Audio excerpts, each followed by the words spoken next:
What's going on, guys? You're watching Mr. Mike's Gun Rack. Today we're looking at the Mossberg 590.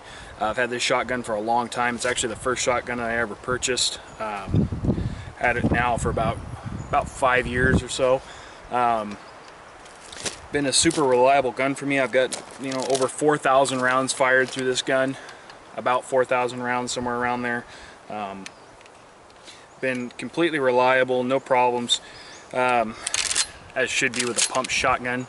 As you can see, it's nice and broken. You see how easily the action moves there, nice and slick.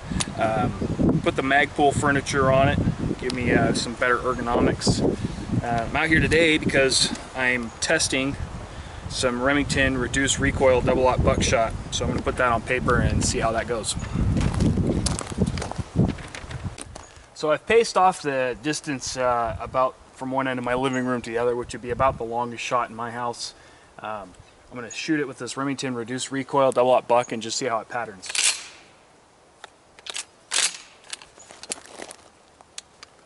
Let's go take a look. So as you can see, all shots are in about the size of my fist. There's 1, 2, 3, 4, 5, 6, 7. I don't know exactly how many's in this, but I'm sure all of them are right here. You can see here where the wad went through. That's about a 7 yard distance ish. I just paced it off. I didn't actually measure it, but that's pretty good for home defense. I wouldn't want it any wider than that because you want all the pellets on target. So that's a pretty good group for this reduced recoil double-aught buck, and that's what I found with this double-aught buck throughout different guns that I've shot it through. I've even shot it through my 20-some-odd inch duck gun, and it does just fine. Shoots about like that, maybe a little bit tighter through that gun. Even shot it through my single-barreled New England Firearms 12 gauge, and it shoots about that. So it definitely patterns fairly consistently throughout the different guns, but one thing you want to look out for with a shotgun, even if you had one exactly like this, you'd want to pattern it through your gun and just see where it patterns. Okay, now I got some of this real Royal Buck, this 9 pellet double-aught buckshot. It's real cheap. I know this stuff was real cheap a few years back. I got a whole bunch of it when all the other stuff was a little bit harder to get. We're just going to kind of see how this patterns. I know this might be a choice for a lot of people. I personally don't like it because I can't load a full 8 in this full-length tube here. I can only get 7 in there, just a little bit longer than normal buckshot, about maybe a 1/4 inch longer. Not even that, like 1/8 of an inch longer, but that's all it takes in this gun to not allow me to load a full 8 in this tube. So let's just see how this patterns.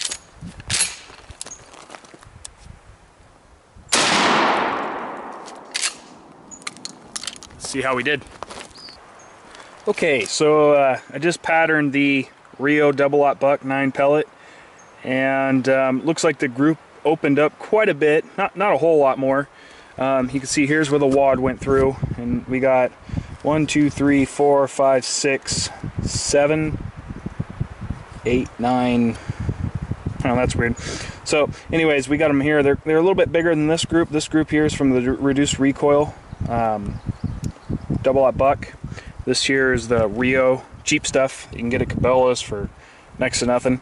And you can see that pattern's a little bit bigger. Not too bad though.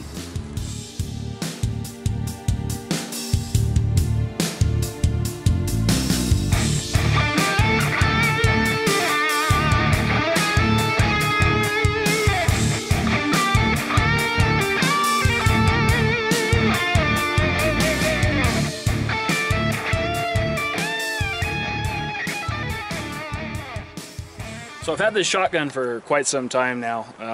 I bought this probably 5 years ago when I was really first getting into really buying a lot of guns.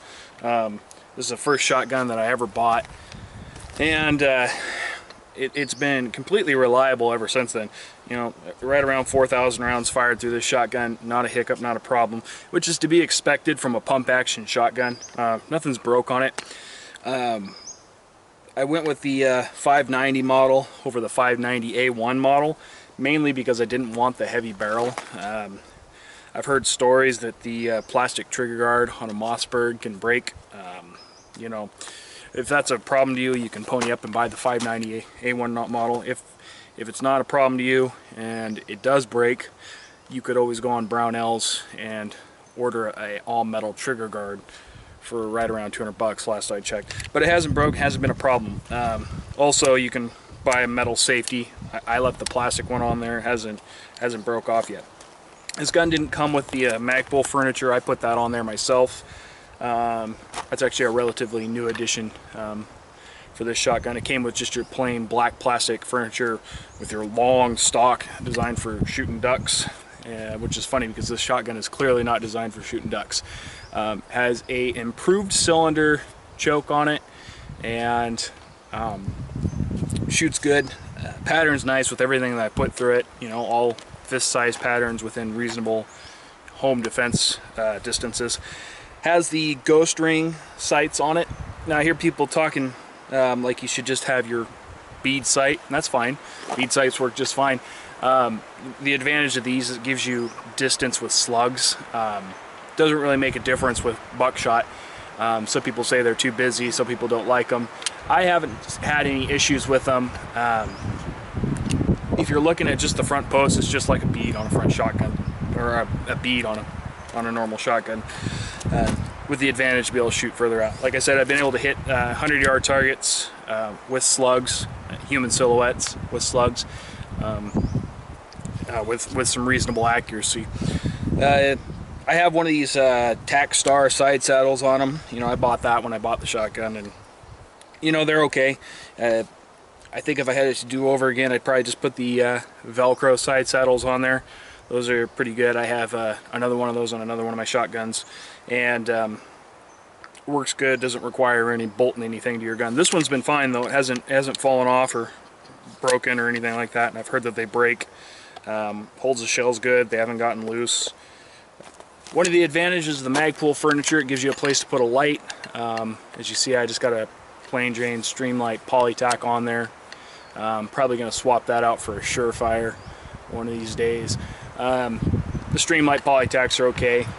Just got it mounted up there on a Voltor low profile mount, lightweight mount. I like the stock a lot. It's got a nice rubber butt pad on it. Makes it really nice for shooting buckshot and heavier loads, as well as birdshot and stuff like that. Gives you a place to put your sling that's on the side of the shotgun. This is where I like my slings. I like them on the opposite side so it wraps up and around my shoulder. The front bayonet lug on the back of it is threaded, so you can put your sling back there. It's a nice touch. I've always liked Mossbergs because I like the way the controls are laid out. I like the slide release. It's right here behind the trigger guard, very intuitive. You don't even have to think about it to activate it. I like this where the safety is located. It's ambidextrous. You can operate it with your right or left hand. So overall, guys, this has been a great shotgun. If you're looking for a home defense shotgun, I highly recommend the Mossberg 590 shotgun, as well as the 500s and the 590 A1s. You can't go wrong with any of them, really. So anyways, guys, that's my video. Thanks for watching. Bye.